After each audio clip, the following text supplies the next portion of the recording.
গো, ঘরে যে কোনো বাজার সদাই নেই, তোমার কি সেই দিকে নজর আছে? গিন্নি, কি করবো বলো দেখি। কখনো বৃষ্টি, কখনো আবার প্রচন্ড রোদ, কোথাও কোনো কাজ নেই। কি করে যে সংসারটা চলবে?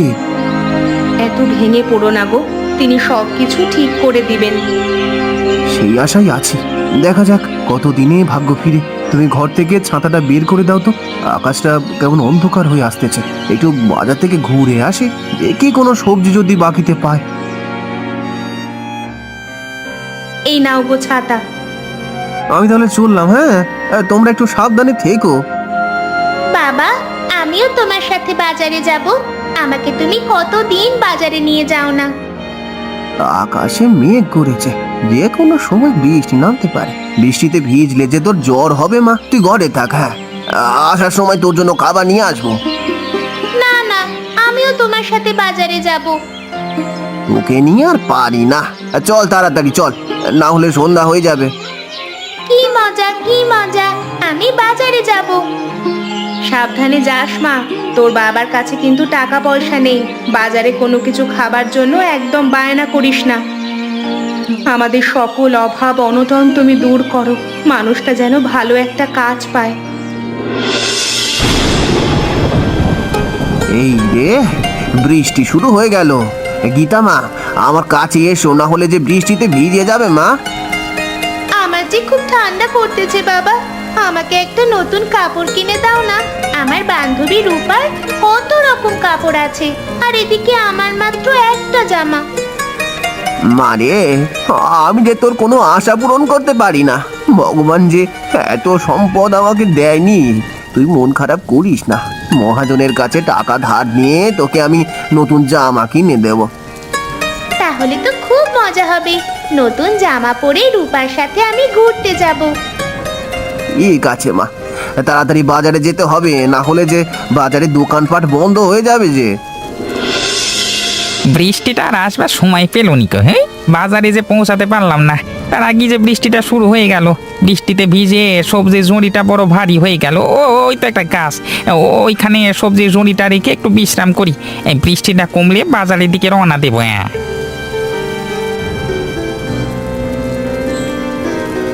কিরে হারান, এই বৃষ্টির ভেতর মেয়েকে নিয়ে চললি কোথায়?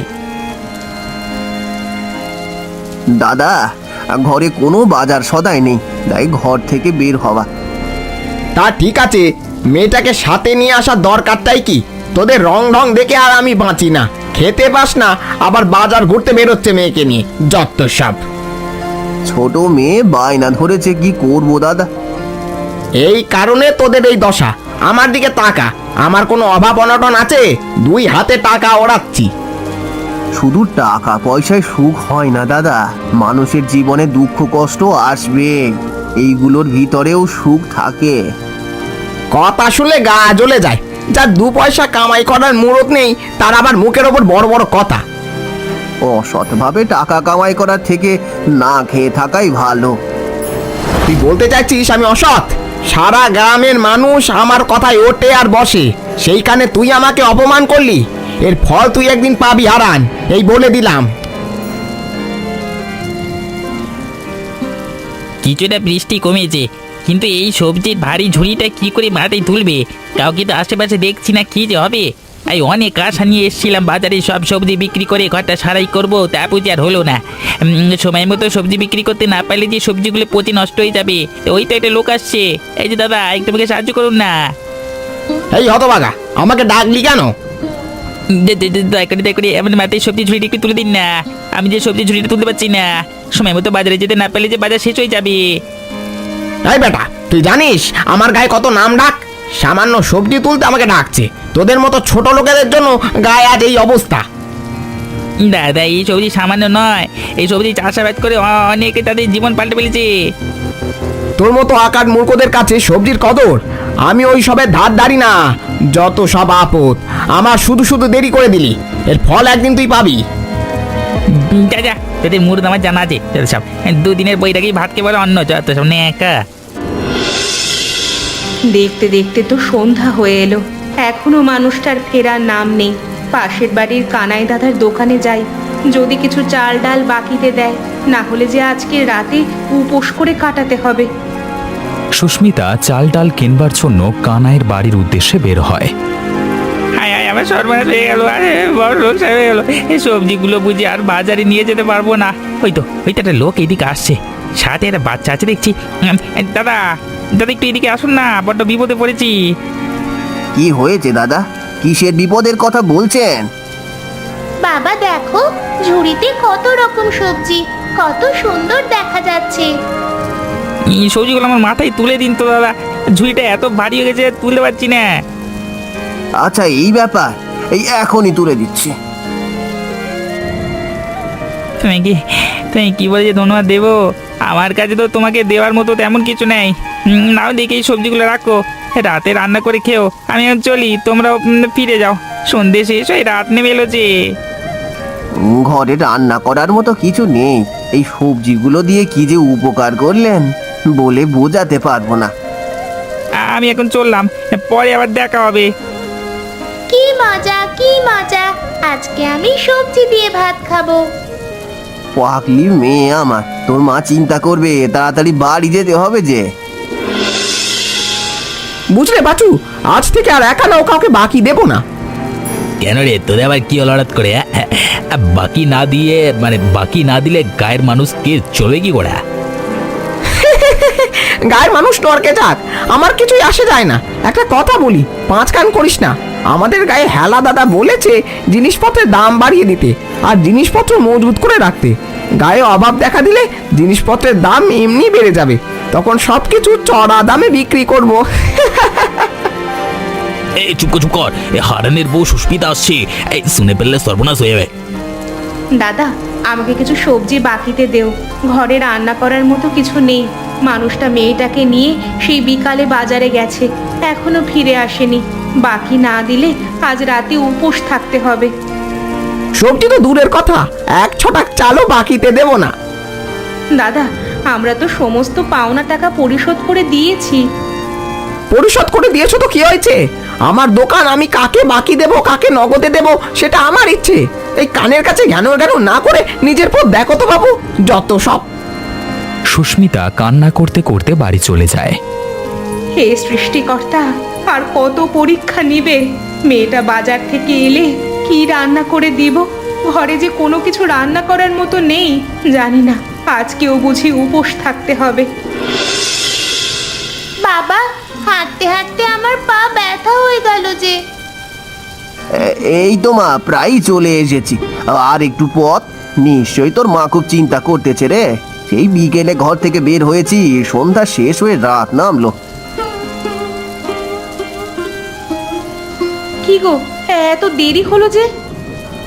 আর বলো না গিন্নি, পথে হেলা দাদার সাথে দেখা, অত রকম কথা শোনালো, তাই দেরি হয়ে গেল। মা, এই সবজিগুলো আমাকে রান্না করে দিও, আমার সবজি খেতে খুব ভালো লাগে। ঠিক আছে মা, আমি এক্ষুনি রান্না করে দিচ্ছি। তাড়াতাড়ি ঘরে এসো, বৃষ্টি যে শুরু হলো।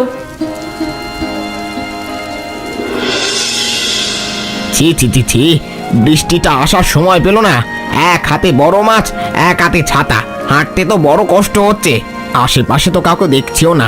এই হারানের সাথে কথা না বললে এত দেরি হতো না। বেটাকে একদিন উচিত শিক্ষা দেব। হেরিকেনের মিটমিট আলোতে বৃষ্টির রাতে হারানের পরিবার খেতে বসেছে। মা, সবজি তরকারি আমাকে আরেকটু দাও, খেতে খুব ভালো লাগছে। সত্যি গিন্নি, সবজিটা অনেক ভালো হয়েছে। আচ্ছা, আমাদেরও তো জমিটা পড়ে আছে, আমরাও তো জমিতে সবজি চাষ করতে পারি। কিন্তু এত টাকা পাবো কোথায়? শুনেছি মহাজন ধারে টাকা দেয়, তুমি একবার মহাজনকে বলে দেখো না। তুমি যেহেতু এত করে বলছো, কাল একবার মহাজনের কাছে যাব। যদি কিছু টাকা ধার দেয়, সেই টাকা দিয়ে সবজির বীজ কিনে সবজি চাষ শুরু করব।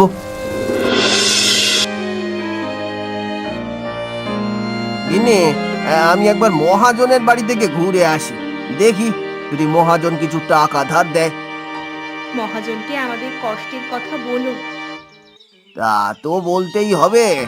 আমি এখন আসি। হ্যাঁ, অনেকদিন হলো পাচু, বড় দাও মারতে পারছি না, কেউ টাকা ধার করতে আসছে না, কি করা যায় বলতো পাঁচু? আসবে কথা, দিনে দিনে যা জিনিসপত্রের দাম বাড়ছে, ঠিক কেউ না কেউ আসবে।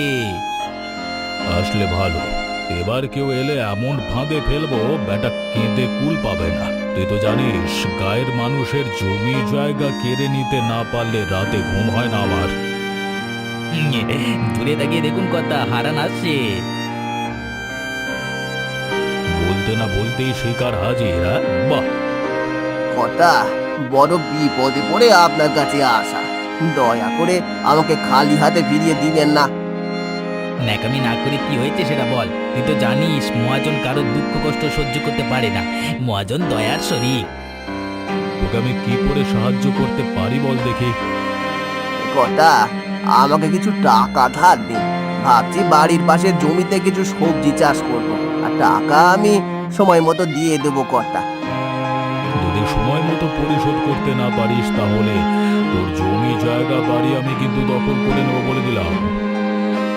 এটা তো অন্যায়। আরে বোকা, তুই তো সবজি চাষ করে সব শোধ করে দিবি রে, এত চিন্তা করবার তো কিছু নেই বাবা।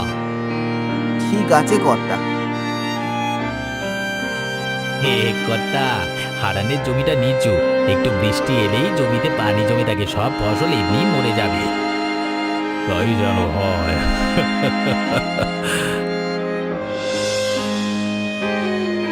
টাকা তো নিয়ে এলাম, জানি না সবজি বিক্রি করে টাকা পরিশোধ করতে পারবো কিনা।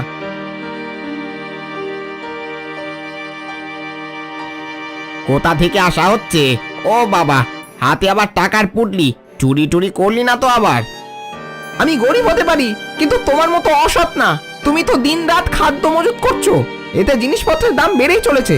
এখনো সময় আছে, ভালো হয়ে যাও। হাতে কিছু টাকা এসছে তাই মুখে কথা ফুটেছে। তোমার রাস্তা দেখো তো বাবু, যত সব। মা, বাবাকে বলো না আমার জন্য নতুন জামা এনে দিতে। আমরা গরিব মানুষ মা, আমরা এত টাকা পাবো কোথায়? গরিব মানুষদের এত চাহিদা থাকা ভালো না রে মা। নতুন জামা না এনে দিলে আমি কিচ্ছু খাবো না, আমার নতুন জামা চাই। তোর বাবা আসুক, তোর বাবাকে বলিস কি হয়েছে গীতা মায়ের? তোমার মেয়ে নতুন জামার বায়না ধরেছে। ও এই ব্যাপার, আমাদের কোনো অভাব থাকবে না গিন্নি, মহাজন টাকা দিয়েছে। আমি কালই হাটে গিয়ে বীজ নিয়ে আসবো, সবজি বিক্রি করে আমাদের অভাব দূর করবো। সৃষ্টিকর্তা এতদিন পর মুখ তুলে চেয়েছেন। হ্যালো দাদা, পাঁচুর মুখ থেকে শুনলাম হারান নাকি মহাজনের কাছে টাকা ধার নিয়ে সবজি চাষ শুরু করবে। সেই সবজি যদি বাজারে বিক্রি করে তাহলে তো আপনার এতদিনের পরিকল্পনা সব শেষ হয়ে যাবে। বেটা জানে না এখন বর্ষাকাল, যে কোনো সময় জমি জলে ডুবে যেতে পারে। জমি জলে ডুবে গেলে সব বীজ পচে নষ্ট হয়ে যাবে। বেটার ঘর বাড়ি দখল করবে মহাজন। এই বীজ নিয়ে যাও, সব ধরনের সবজি বীজ নিয়ে যাও, দাদারা দিদিরা আসো নিয়ে যাও, একদম পানিতে আমি দিয়ে দিচ্ছি, নিয়ে যাও নিয়ে যাও। দাদা আমাকে সবজির বীজ দিন তো, আপনার পছন্দের সকল বীজ আছে এখানে। আমাকে সব সবজির বীজ দিন। ঠিক আছে দাদা, এই নিন।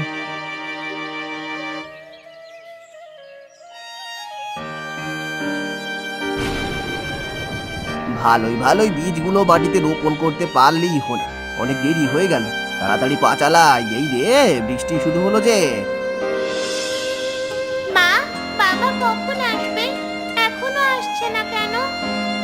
চলে আসবে মা, তোর বাবা বাজারে গেছে সবজির বীজ কেনার জন্য। সবজি বিক্রি করে তোকে নতুন জামা কিনে দিবে। ওই তো তোর বাবা চলে এসেছে। কি গো, তুমি তো একেবারে ভিজে গেছো, ঘরে এসো তাড়াতাড়ি। বাবা, গামছাটা দিয়ে শরীরটা মুছে নাও। মারে, তুই আমাকে কত ভালোবাসিস, অথচ তোর আমি একটা মনের আশাও পূরণ করতে পারি না। এইবার সবজি চাষ করে তো সবগুলো মনের আশা পূরণ করবো। ঠিক আছে বাবা।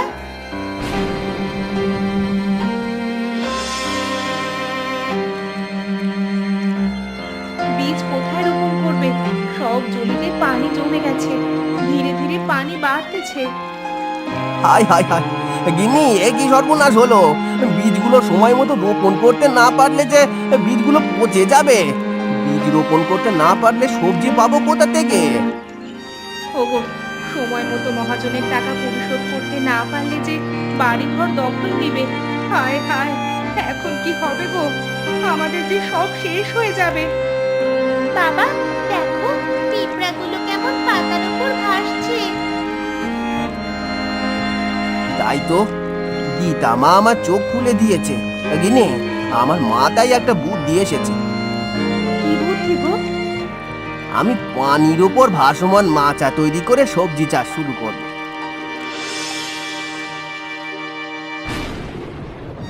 হায় হায় হায়, সব কিছু যে পানিতে ডুবে গেছে, ঘরেতে কোনো খাবার নাই, এখন যে না খেয়ে মরতে হবে। এই ছিল কপালে। আজ আমাদের কোনো অভাব নেই গিন্নি, মাচা ভর্তি সবজি যখন ইচ্ছা তখন খেতে পাচ্ছি। অথচ চারিদিকে খাবারের অভাব। আমাদের অসহায় মানুষের পাশে দাঁড়ানো উচিত। কিন্তু দেখো, বন্যার পানি কমছে, তুমি সকলকে নিমন্ত্রণ করো। অনেক দিন থেকে গায়ের মানুষ ভালো মতো কিছু খেতে পায়নি। একেবারে ঠিকই বলেছ গিন্নি, মানুষের পাশে দাঁড়ানো মানুষের ধর্ম।